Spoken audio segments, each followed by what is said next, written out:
अब एक नंबर के ही 5वें प्रश्न को देखिए, इसमें लिखा हुआ है 7x माइनस 2y बटे एक्स वाई बराबर 5, और दूसरा जो है 8x प्लस 7y बटे एक्स वाई बराबर 15 दिया है। तो यहाँ पर भी हम लोग देख सकते हैं कि ये रैखिक समीकरण युग्म तो है नहीं, ठीक है। तो इसको पहले रैखिक समीकरण युग्म में हम लोग कन्वर्ट करेंगे, उसके बाद फिर हल करेंगे, और उसके बाद फिर एक्स वाई का मान ज्ञात होगा। तो सबसे पहले तो हम लोग कर क्या सकते हैं, इसको यहाँ पर जो ये समीकरण दिया और ये समीकरण दिया है, इसको पहले सॉल्व करना होगा। तो यहाँ सॉल्व लिख लेना है, और इसको ए मान लेते हैं फिलहाल के लिए, और इसको बी मान लेते हैं, ठीक है। तो ए से अगर सॉल्व करेंगे तो कुछ हमारे पास समीकरण इस प्रकार से प्राप्त होगा, लिख देना है समीकरण ए से, ठीक है। एक दो भी आप मान सकते हैं, कोई दिक्कत नहीं है। अब देखिए हम लोग यहाँ पे सबसे मेन चीज क्या होता है कि जो भी समीकरण दिया रहता है उसको आइडेंटिफाई करने के लिए, मतलब दर्शाने के लिए सिर्फ हम लोग कुछ ना कुछ मान लेते हैं, ताकि शॉर्ट में लिखा जा सके, ठीक है। उसके अलावा इसका कोई काम होता नहीं है, ठीक है।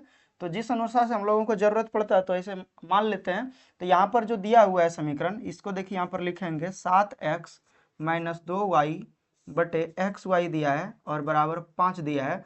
तो इसको सॉल्व थोड़ा सा करेंगे तो इन दोनों, ये देखिए जो 7x है और माइनस 2y है, इन दोनों के साथ एक्स वाई है तो अलग अलग कर देना है सिर्फ।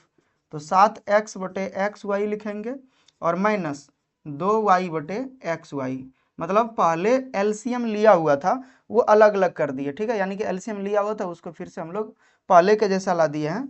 अब देखिए क्या हो जाएगा, ये x से x कट जाएगा, ये y से y कट जाएगा, तो बचेगा हमारे पास, ठीक है, ये इस प्रकार से कुछ। इसीलिए 7 बटे वाई और माइनस 2 बटे एक्स बराबर 5। अब देखिए 1 बटे एक्स यहाँ पे आ रहा है और 1 बटे वाई आ रहा है। उसी तरह से बी से भी अगर हम लोग हल करेंगे तो कुछ समीकरण प्राप्त होगा इसी प्रकार का, ठीक है। तो तब हम लोग आगे यानी कि मानेंगे, फिर समीकरण बी से भी उसी प्रकार से निकाल लेंगे हम लोग समीकरण, ठीक है।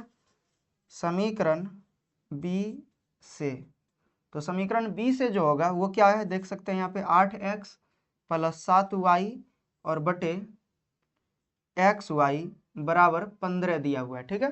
तो अब आगे हम लोग इस तरह से कुछ सॉल्व करेंगे, इसको अलग अलग कर लेना जैसे यहाँ पे अलग अलग किए थे, ठीक है। तो 8x बटे एक्स वाई और देख सकते हैं आगे जो हो जाएगा 7y बटे एक्स वाई बराबर 15। यहाँ y से y कटेगा और यहाँ x से x कट जाएगा, तो इसीलिए 8 बटे वाई और प्लस 7 बटे एक्स बराबर 15 हो जाएगा, ठीक है। अब क्या करना है हम लोगों को, एक समीकरण यहाँ प्राप्त हुआ और एक समीकरण यहाँ प्राप्त हुआ, ठीक है। तो आगे हम लोगों को क्या करना होगा, 1 बटे एक्स, यहाँ पर देख सकते हैं 7 गुना 1 बटे एक्स, इसको तो हम लोग लिख सकते हैं, जैसे 7 बटे एक्स है तो इसको 7 गुना 1 बटे एक्स लिख सकते हैं, और इसी तरह से इसको 8 गुना 1 बटे वाई लिख सकते हैं। तो इसी चीज को हम लोग मान लेंगे यहाँ पर, ठीक है।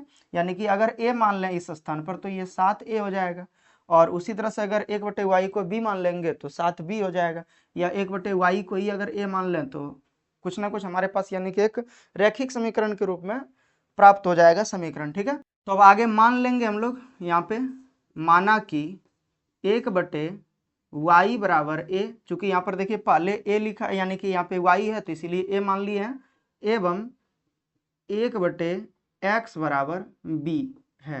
तो इतना अगर मान लेंगे तो क्या हो जाएगा हमारे पास एक समीकरण, यहाँ पर देख सकते हैं ये जो हमारे पास प्राप्त हुआ था इसको हम लोग सॉल्व करेंगे और फिर इसमें भी बिठा देंगे वैल्यू को। तो इसमें लिख सकते हैं 7 गुना, ऐसे जैसे यहाँ पे 7 और बटे वाई है तो इसको लिख सकते हैं 7 गुना 1 बटे वाई, और 1 बटे वाई को हम लोग ए मान लिए हैं तो 7a आ जाएगा। तो इस प्रकार से अगर ये समीकरण को देखा जाए, यहाँ पर जो हमारे पास लिखा हुआ था जिसको ए से सॉल्व किए थे वो कुछ इस प्रकार से हो जाएगा, जो देख सकते हैं यहाँ पे 7 इंटू ए और माइनस यहाँ पर देखिए 2 और 1 बटे एक्स का वैल्यू b है तो यहाँ पर 2b हो जाएगा, बराबर हम लोग 5 मानेंगे समीकरण 1, ठीक है। एवं दूसरा जो हमारे पास समीकरण प्राप्त होगा वो 8a हो जाएगा, क्योंकि 1 बटे वाई को हम लोग a माने हैं तो 8 गुना 1 बटे वाई, तो 8 और गुना a लिख देंगे तो 8a हो जाएगा, और प्लस में उसी तरह से 7b हो जाएगा और बराबर 15, समीकरण 2। अब हम लोगों को यहाँ पर देख सकते हैं कि इसको सॉल्व करने के लिए हमारे पास दो रैखिक समीकरण प्राप्त हो चुका है, और उसको जब हम लोग हल करेंगे तो a और b का मान ज्ञात होगा। तो यहाँ से हम लोग आसानी से ज्ञात कर सकते हैं, अगर विलोपन विधि से बनाना होगा तो इसमें देख सकते हैं 7 से गुना कर देंगे तो चौगदे बी हो जाएगा, और यहाँ पर चौगदे यहाँ पे 2 से गुना कर दें तो यहाँ भी चौक दे बी हो जाएगा। ठीक है, तो इसमें 7 से गुना कर देंगे और इसमें 2 से गुना कर देंगे तो लिखेंगे या। तो यहाँ पर देख सकते हैं 7 सत्ते 49 ए हो जाएगा, घटा 14 बी हो जाएगा और बराबर 7 पचे 35 हो जाएगा। उसी प्रकार से यहाँ 8 दूना 16 ए हो जाएगा, प्लस में 7 दूना 14 बी और बराबर 15 दूना 30। अब देखिए यहाँ पर एक माइनस में एक प्लस में है तो कुछ नहीं करना होगा, लिख देंगे जोड़ने पर। अगर माइनस और प्लस में नहीं रहता इस स्थान पर, अगर मान लीजिए कि यहाँ पर दोनों प्लस में ही रहता तो हम लोग घटाने पर लिखते और उस स्थिति में यानी कि चिन्ह परिवर्तित हो जाता है। तो यहाँ पर लिखेंगे माइनस लिखते, अगर यहाँ पे जोड़ने के स्थान पर घटाने पर लिखते तो ठीक है। अन्यथा यहाँ पे क्या होगा, जोड़ने पर अगर लिखे हैं तो कोई चिन्ह परिवर्तित नहीं होगा। तो यहाँ पर देख सकते हैं एक प्लस में है, एक प्लस में चौक भी यहाँ पे है और एक माइनस में है, तो यहाँ पे कट जाएगा ये पूरे। और यहाँ पर जोड़ रहे हैं तो देखिए 49 और 16 हो जाएगा 65 ए और इधर भी हो जाएगा 65। ठीक है, तो 65 से 65 कट जाएगा एक बार में, इसीलिए ए बराबर 1 प्राप्त हुआ। अब ए का मान समीकरण 1 में या 2 में रख देंगे तो बी का भी मान हमें प्राप्त हो जाएगा। तो लिखेंगे अब ए का मान समीकरण 1 में रखने पर, तो समीकरण 1 में अगर हम लोग रख दें ए का मान तो यहाँ पर देख सकते हैं 7a माइनस 2b बराबर 5 है। तो आगे जैसे वैल्यू को रखेंगे तो क्या हो जाएगा, देख सकते हैं यहाँ पर 7 गुना 1 और माइनस 2b बराबर 5 है।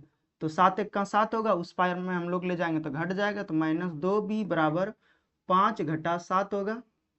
अब माइनस 2b बराबर यहाँ पर देखिए माइनस 2 हुआ, यहाँ पे 5 में से 7 घटाएंगे तो माइनस 2 बचेगा, तो माइनस 2 और माइनस 2 कट जाएगा, माइनस माइनस भी कटेगा और 2 2 भी कटेगा, मतलब प्लस में 1 बचेगा।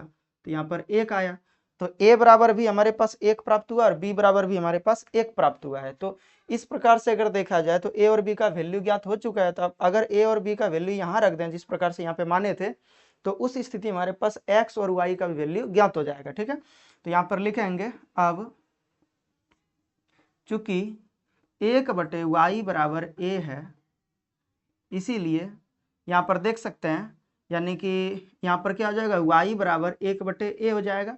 अब देखिए यहाँ पे करना क्या है कि ये वाला जो y है इस साइड में ले जाएंगे तो a y हो जाएगा, यानी कि 1 बराबर a y, और ये अगर a को उठा के इस पार में ले आए तो 1/a हो जाएगा। अब a का वैल्यू जैसे रखेंगे तो y का मान निकल जाएगा। ठीक है, और बराबर क्या हो जाएगा 1 और बटे 1, देख सकते हैं एक a का मान हम लोग 1 निकाल चुके थे पहले, a के स्थान पर 1 रख दिए, बराबर क्या हो जाएगा 1, यानी कि y बराबर 1 हो गया। एवं दूसरा जो हमारे पास यानी कि प्राप्त हुआ था b का वैल्यू 1, उसी प्रकार से देखिए यहाँ पर लिख देना है 1 यानी कि ये जो वैल्यू था 1/x बराबर b माने थे, तो इसीलिए क्या हो जाएगा 1/b बराबर y, या तो y यहाँ पर देखिए यहाँ पे y नहीं है x है, तो x अगर इधर ले जाएंगे और b को इधर ले आएंगे तो x बराबर प्राप्त होगा 1/b, और बराबर यहाँ पर 1 और b के स्थान पर अगर 1 रख दें तो 1/1 मतलब 1 ही प्राप्त हो जाएगा। तो लिख देंगे अतः x बराबर 1 एवं y बराबर 1 है। तो इस प्रकार से देख सकते हैं कि यहाँ पे समीकरण युग्म से हम लोगों के पास ये वैल्यू प्राप्त हो चुका है x और y का मान, और हम लोग रैखिक समीकरण के रूप में भी इसको पहले परिवर्तित कर लिए थे और उसके बाद बना चुके हैं। तो जिस तरह से सवाल में कहा गया था उस अनुसार से सवाल को पूरी तरीके से बना चुके हैं। यहाँ पे आपको थोड़ा सा ध्यान रखना है, कोई दिक्कत हालांकि नहीं है, थोड़ा सा अगर आप अच्छे से कैलकुलेशन करने जानते होंगे, ठीक है, गणितीय प्रक्रिया को करने जानते होंगे थोड़ा सा कि किस तरह से गुना भाग में होता है, ठीक है, तो उसमें कोई दिक्कत नहीं होगा। बाकी और आप अपने अनुसार से किसी भी तरह से बना सकते हैं, दिक्कत नहीं है। तो इस प्रकार से ये पूरा सवाल बन के तैयार है। अब आगे इसका स्क्रीनशॉट ले सकते हैं।